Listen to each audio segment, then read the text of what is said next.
We are so lucky in Massachusetts to have this collection of unique strengths and assets.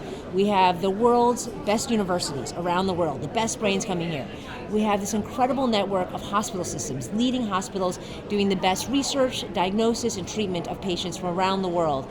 We have incredible financial institutions who are supporting and backing all of these great innovations.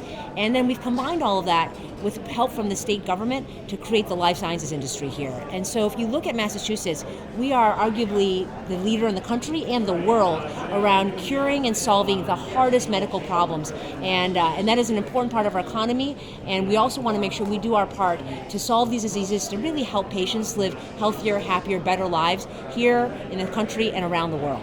So we really believe strongly here in Massachusetts on Team Massachusetts. I have a bracelet that I wear all the time. So, and that Team Massachusetts approach is really about collaborating across our universities, our hospitals, our nonprofits, our small businesses, our investors, and the state. So the public-private partnership to work together and collaborate to solve these tough problems. And so an example of that is about 15 years ago, Governor Patrick back then initiated the Life Science Initiative.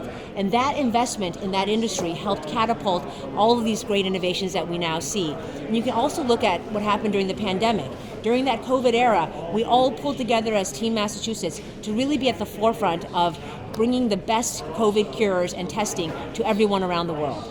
So during the pandemic, it was really a crisis moment that really tested our state and many others as well. But for us in Massachusetts, it was a chance to step up and to meet that moment and to pull together. So our hospital system's at the forefront with support from the state government, support from the federal government, our delegation, and also working with all of our life sciences companies to bring the testing and the cures to the communities. And so we had to work across all of our ecosystem, including with churches and nonprofits and all different types of cities and towns to make sure that we pull together as a state, as Team Massachusetts, and continue to innovate not only on drug discovery, but how do you scale that discovery and bring it to all the right communities. So we had a panel here talking about capital formation and this interesting, uncertain and volatile economic time that we're in. One of the themes I think that was interesting is that this is not the time to stop investing in innovation. This is the time to actually do more in a more disciplined way, to focus on the fundamentals. What are the big problems and diseases that are out there? What are where's the science at? What real technologies are actually working? And then how do we bring that to market as quickly as possible?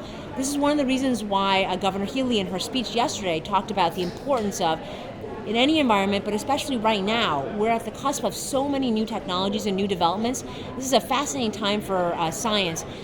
And in Massachusetts, we believe in science, we believe in data, and we believe in investing in this. And so she's already committed that as part of our state's economic development plan, we will be making further investments into the life sciences industry.